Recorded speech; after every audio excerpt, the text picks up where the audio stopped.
Hello and welcome to our webinar VR game testing, spot bugs, prevent cybersickness and have fun.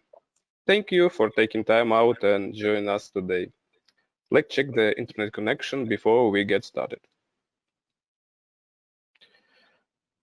So I hope that everyone can see and hear us.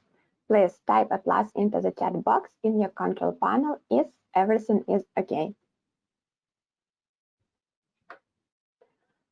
Well, the connection is fine, and for those who just joining us, welcome. And now let me introduce ourselves. So I'm Asya, the game engineer at Kyoto's Lab with over 2 years of experience in game testing and extreme passion for gaming. I'm Vlad, game test engineer at Kyoto's Lab, and yes, I've been getting paid to play games all day long for 2 years by now. So you can tell us about yourselves in the comment section if you'd like to. In the meantime, today's agenda includes the following. So first, what virtual reality is and what we need to start our journey into a fantasy land as game QA engineers. How to test VR games, common bugs in virtual reality, and the challenges for the VR testers and reality of cybersickness. If you have any question during the presentation, please type them into the question box in your control panel. We will address them during the Q&A session at the end of our webinar. Alrighty then, introduction is done, so let's begin. They said that virtual reality is the Spotify of human experience. You choose what universe you want to immerse yourself in, or just let it surprise you. When it comes to VR game, everything gets even better. You can try on a superhero costume and swing through the streets of New York City like Spider-Man. You can enjoy various game locations from the Middle Ages to the post-apocalypse. Feeling this around very exciting and everything looks super cool. If I have to explain VR in a simple way, I would describe it as an interactive fantasy world that makes you feel like it's real. So we can sense the surrounding visually, orally, or by touching objects that reproduce the dynamic of nature. So what do we need to start? First of all, the computing power of any device, like a personal computer, a gaming console, or even a mobile device. So in general, there are 3 types of systems able to take the user to the world of VR. The first one is virtual retinal display. A VRD is a technology that draws a raster display directly onto the retina of the eye. Users can see what appears to be a conventional display float in space right in front of them. Then the second, motion parallax 3D display. It is a class of virtual reality devices that generate an image based on the position of the user's eyes. And the last but not the least, virtual reality headset. There are 3 main systems to which VR headsets get connected. Each system has its own advantages and disadvantages. By the way, all the tips we are going to provide you today here are relevant for game testing in VR headsets. So let's start with our personal computers. They offer the best graphic of all 3 systems and also the largest selection of helmets available in terms of conveniences, connectivity, and numbers of manufacturers. On the other hand, it is the most expensive option. It also can be difficult to connect a headset to your personal computer for an ordinary user, and there are always numerous cables that you need to hide somewhere. The option number 2 are the consoles. Consoles are easy to connect and there is only one connection cable for your PlayStation. At the same time, they offer rather average quality graphics and a quite short list of games available. And finally, mobile devices. Mobile devices offer convenient connectivity, no cables, and a cheap and easy-to-use headset. Unfortunately, their biggest drawback is poor graphics. So, as you probably know, virtual reality has vast potential that it's turned into the foundation of future communication, different social platforms, future travels, and much, much more. However, it's already the reality for the gaming industry. And now let's discuss how much fun we have during testing the VR games. Really, there is nobody who works in VR saying, I am bored with this. Everybody's come back. At first glance, it may seem that the usual testing of application and VR testing are quite similar, but there are several discussion features that I'd like to highlight. First of all, VR game it's very important to check the character ability to move from the walls. It spoils the surprise and endanger the immersion with the overall game experience. There are several options for preventing players from walking through walls. For example, when we get pushed back or the screen appears that blocks the view.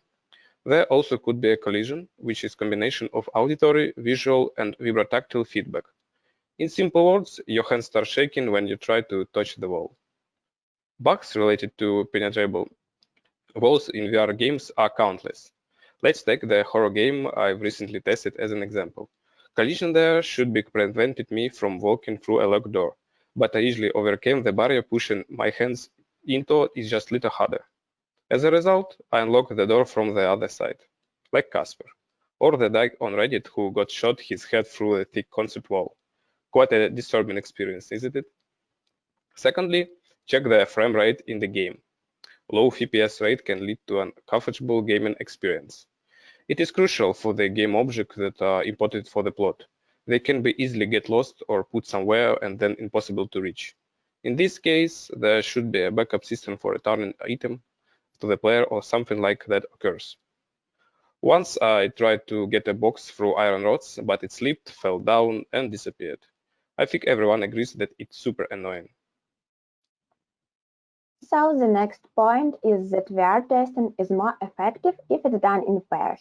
Having a buddy by your side comes handy when you need help taking a screenshot or a video of a defect, dealing with tangled cables, or recalibrating a device. Steam allows taking screenshots using a combination of buttons on the VR controller.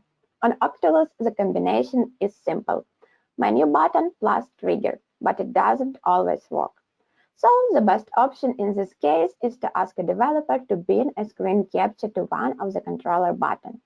It will save you lots of time and energy that you would otherwise waste running to the computer every time you spot a bug. If the developers haven't assigned the command to the controller button or Steam's combination doesn't work, you will have to use third-party software. So my choice is NVIDIA GeForce Experience that enables screen recording. I would add more tips to this list. To help developers deliver a product that doesn't make players feel sick, you should consider the following during your tests. Point 1. Ask the developers to add a widget in version 4.22. The values displayed by the state FPS command are unreadable in the headset. That would show the FPS rate to quickly notice problem areas in locations, effects, events, and capture the frame rate on screenshots. Point 2. Locomotion often causes motion sickness in VR games. Monitor how you feel and indicate in your report if something goes wrong. Perhaps the developers should consider alternative locomotion techniques or add effects that reduce motion sickness. For example, a slight darkening of the screen while teleporting. Point 3. Different VR headsets determine the player height differently that directly affects how the player sees the virtual world. Problems arise when the developers while creating a game. For example, on the HTC Vive, do not test the built-on Oculus, being sure that they have correctly estimated the player's height for all platforms. There comes all those awkward moments when players stick their heads through the ceiling. So it's your job to check the camera height using various devices. Point 4. Pay attention to details, like how convenient it's to grab, push, carry, or move object. Point 5. When it comes to teleportation, make sure you don't get stuck inside the object, and also it should be not possible to teleport through doors and walls. Developers usually put invisible walls to prevent the players from taking shortcuts or entering the places that are supposed to be inaccessible. But each of these places need to a double check. Jump into all abysses. Even if there an invisible wall to prevent teleport inside, make sure that players who accidentally got there will die from falling and not get left in the darkness forever. There is one more thing you should always check. It is relevant for all games in general, but is still very important. Logic. Logic is crucial for the gameplay. They said that poor VR makes you feel sick, but lack of logic makes everything even worse. For example, once I played a multiplayer VR game where you have to capture the building, reach the roof, and detonate a bomb. There was a security door with a biometric lock on one of the floors. To open the door, the whole gang should have scanned their hands. It means that our handprints were stored in the building we wanted to capture. Cool, but completely illogical. Another example. Imagine that in a horror game you are being chased by a monster. You frighten it until the bugs come out. This monster literally didn't do anything. Once reached the player, it was just standing behind you motionless. It's like you turn around and the monsters say, "Hey, what's up?" Testing VR games seems like pure fun, but it's also very challenging. Long hours of testing in a standing position causes eye strain and backache, dizziness, headaches, and nausea, which are the symptoms of cybersickness, are common too. So, first of all, VR games and hardware are not designed for the prolonged exposure that tests endure. Furthermore, there are often testing initial very early versions of games of software. Bugs themselves often cause adverse physical reactions. Therefore, VR games testing is an exciting journey, especially because some of unoptimized projects bring workloads harder than those prepared for the NASA astronauts. I've experienced it many times with Wario games. Once there was a game where you can drive around the city in the flying car able to spin on its axis. So I decided to roll over and ride upside down. That made me feel really sick. Or another example, it was a medieval style game where I jumped off the precipice. It is the weirdest feeling when your body stands motionless, but your mind is experiencing the sensation of falling. This is what we call cybersickness. It occurs when our vestibular system gets out of the sync with the body visual system. The more realistic the visual content, the greater the risk of experiencing cybersickness. Its intensity may vary from person to person, but the symptoms of cybersickness usually include disorientation, dizziness, stomach awareness, nausea, headaches, vomiting, and fatigue. One of the reasons that can cause cybersickness is low FPS that interrupts the VR immersion experience. It can occur with an even smaller dip in frame rate. Bright flashes in a game can be significantly magnified by head-mounted displays, resulting in head and eye pain. In addition, particular bugs can create obvious mismatches between sight and motion. For example, if the player is looking ahead and their avatar is remaining still, but the present visual cues are of moving landscape. Specific game features, such as game movement that weren't triggered by the player, can also lead to cybersickness, like unexpected cutscene using the player camera, or if the game movement occurs too quickly without audio or visual cues, such as catapulting or transferring the player from one point to another. One more point. The user interface should always be within comfortable reach of the player, without them having to exert themselves or twist uncomfortably. UIs, which are held in the player's peripheral vision or obscured by the in-game object, can cause strain if accessed regularly. But don't get too scared with everything that we've mentioned. Your brain will eventually get used to it after a long hours of testing. In the meantime, there are some tips that can help you prevent possible discomfort brought about by VR game testing. So first, don't eat too much before your test. You will most likely have to move actively or constantly fall somewhere in the virtual space. FPS drop-downs can also make you feel uncomfortable. Instead, drink peppermint or ginger tea for a natural remedy for the motion sickness. Schedule breaks between VR sessions. We all handle stress differently, but personally, I need a short break after every 25 or 30 minutes in the VR. It is important to let your eyes and vestibular system recover from everything experienced in the virtual world. And the last, get fresh air. Open a window or at least use a fan. It helps in preventing motion sickness. Alrighty then. As you can see now, VR game testing is extremely important. Poor VR takes you straight to pike down, and nobody wants that. Let's summarize the core principles of VR game testing we learned so far. So, point 1. Make sure it's not possible to walk through walls, teleport into objects, and open doors from the other side. Point 2. Check the frame rate in the game, as low FPS rates can lead to an uncomfortable gaming experience. Point 3. Pay attention to details, like how convenient it's to grab, push, carry, or move objects. Point 4. The VR testing is more effective if done in pairs.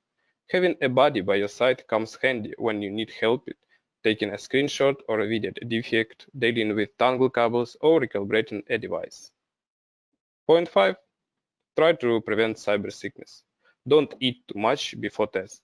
Schedule breaks between VR sessions, and don't forget about getting enough fresh air. It's worth mentioning that VR is not about games only. It is transforming healthcare, helps in dealing with phobias, and it's widely used in military training.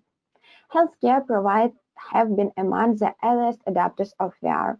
This technology has been used in skill training, surgery simulation, and robotic surgery.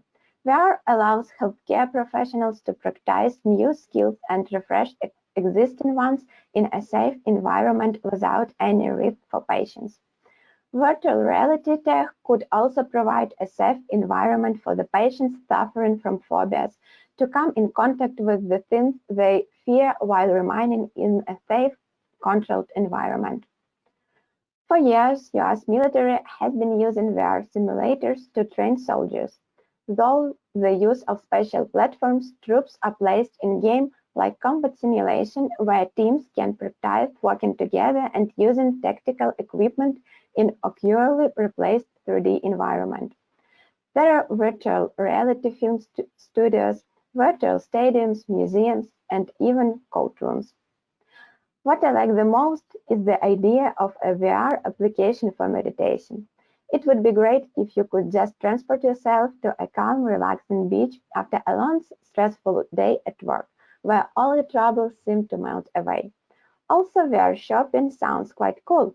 Virtual tours of entire stores would have definitely made the lockdown easier.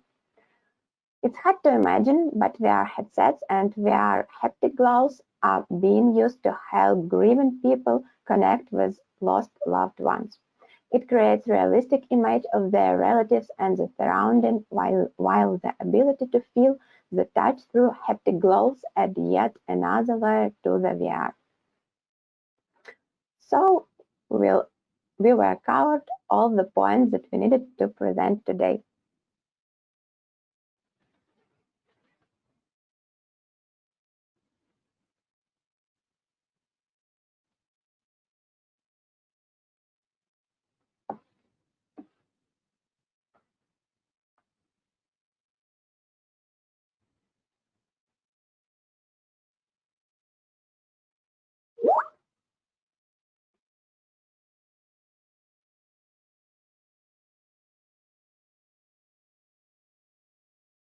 So we have some troubles with the connection, but everything is fine. So let me recommend you something like a movie. It's called the Ready Player One, a pithy action adventure film directed by Steven Spielberg. I hope you heard about it. The story takes place in 2045 when the planet is in chaos and people are using VR software oasis to escape reality. Watch it to get a glimpse of how the world is probably look when the VR becomes the new normal. So maybe you know some jokes about this film, so it's okay.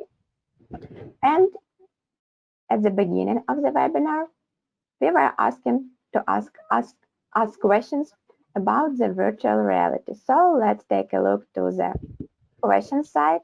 So do we have any questions, Vlad? Yeah. So let's get started from question. Is the VR Jira for VR bugs?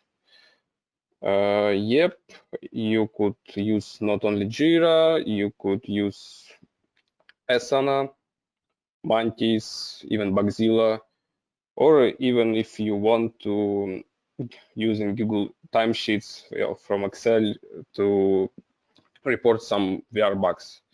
It's your choice. So from my experience in the projects which I tested, we used Trello, as you know. So it was also the great idea because it's convenient and easy to use. So the second question is, do you need to remove your VR headset to report a bug using Jira? As I said, it will be very great if you have a buddy who can help you to take a screenshot or video and report a bug.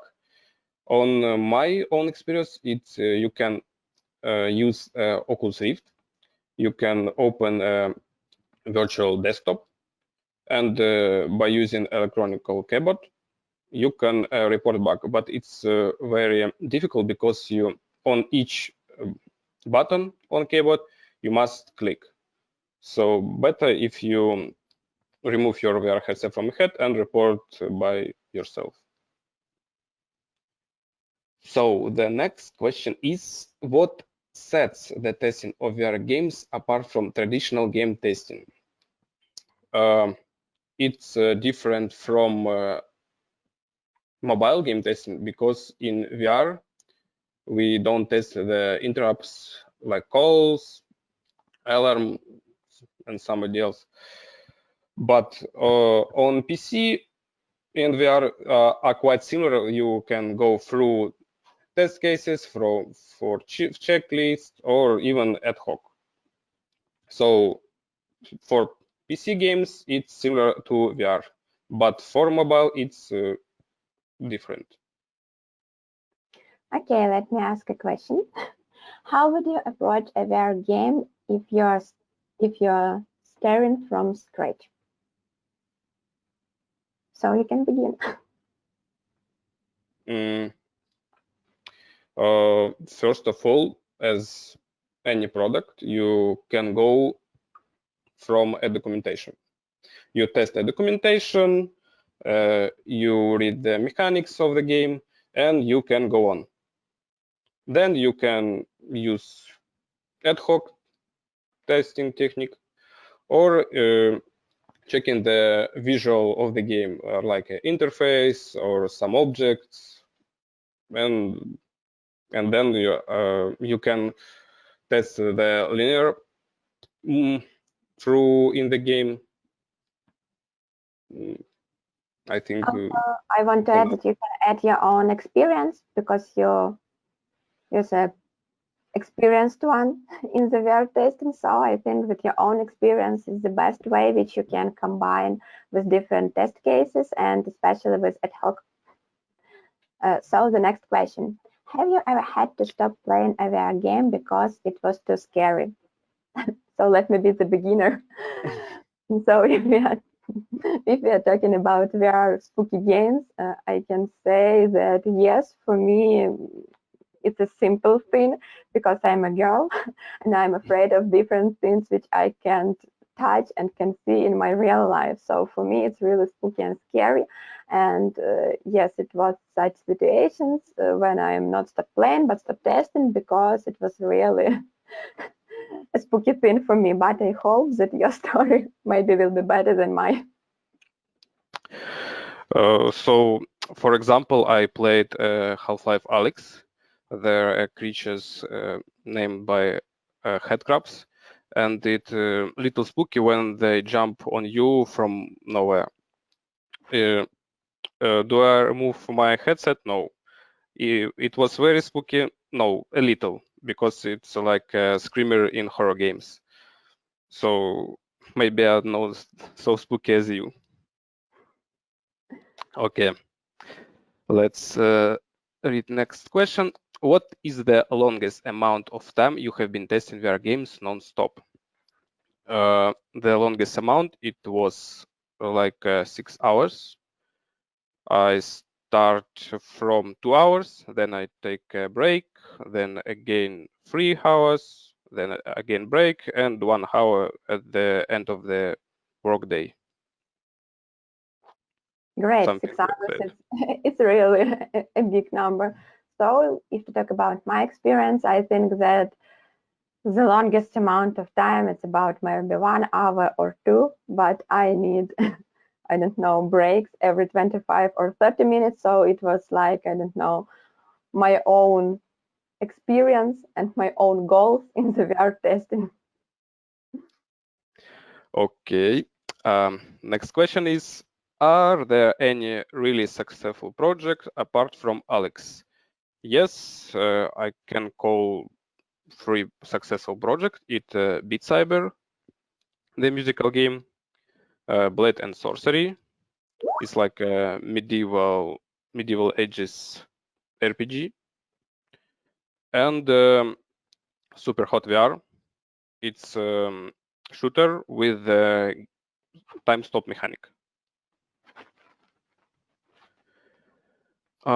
Next question. What game genres have benefit the most from VR?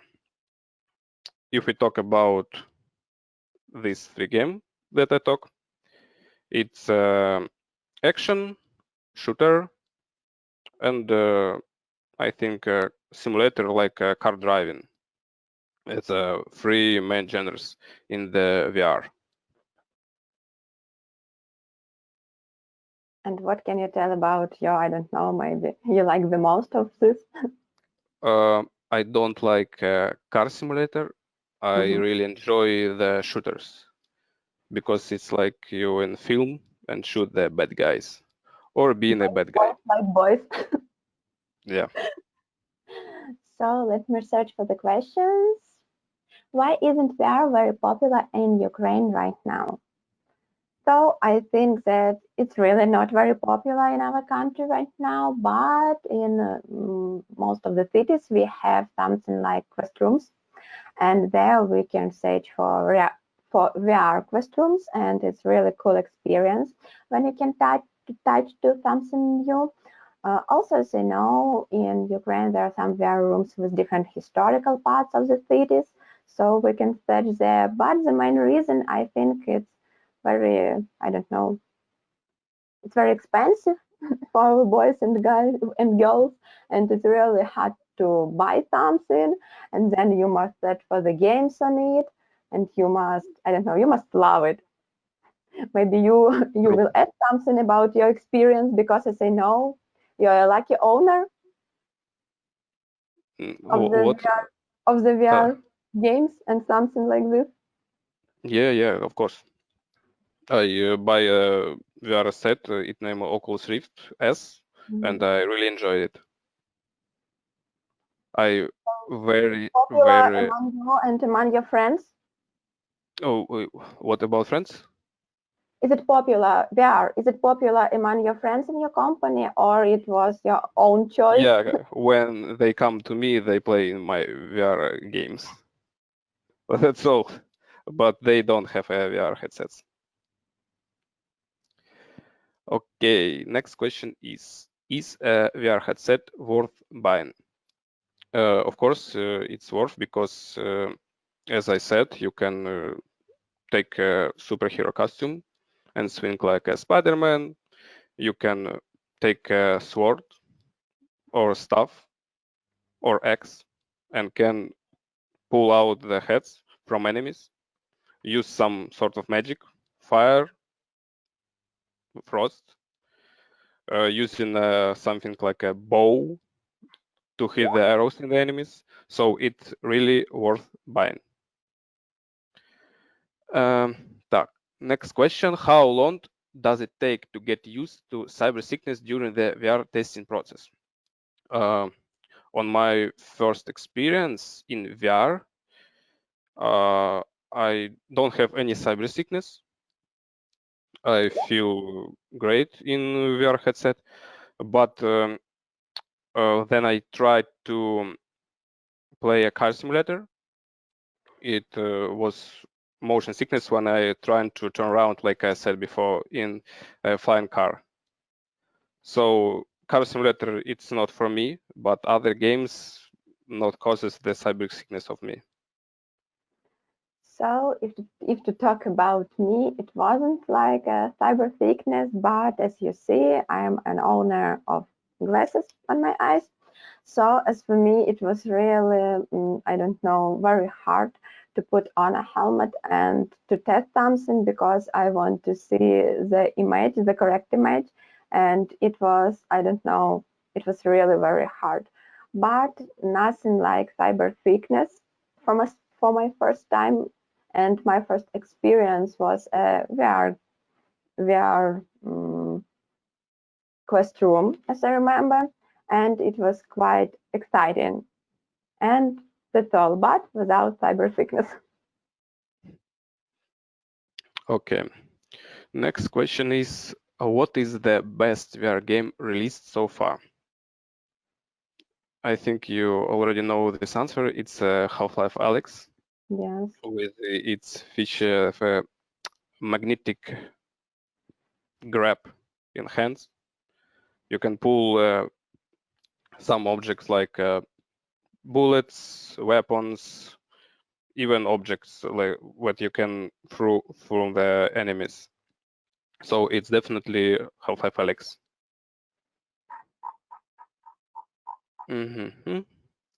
Okay, and next question is, can you share a VR testing case that was a first for you and confuse you? Is there any testing case for you, Asya? I try to remember, and I was real. I remember that in my first experience with VR testing, I was really confused when we need to go through the walls and through the doors. Because as you mentioned in our webinar, it's really important to test such things because teleportation is already known back among the virtual reality. So I was really confused because in your mind you are staying just there and you must move into the door or into the wall. And I was confused at the first time, but hours after hours, and then it's like simple test cases which you need to pass. So that's all. Well, for my first experience testing case, it was, like I said, it was a horror game with this bug monster. When I first see him, I was very scary and tried to run. And when they caught me, he like doing nothing, and I go, "Hey, what's up?"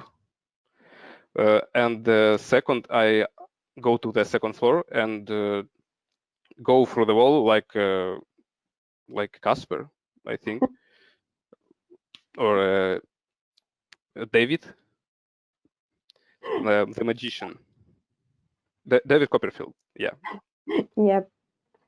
So also something like that. I remember a case with collision.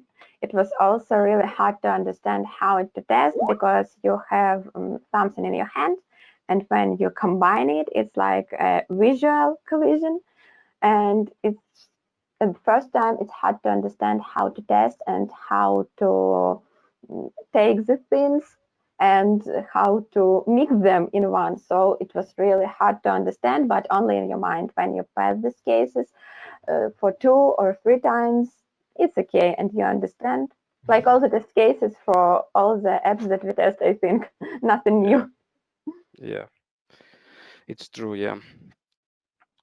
Okay, great. I had a terrific time at this webinar. If you have a question later, feel free to reach out to us on email on the slide.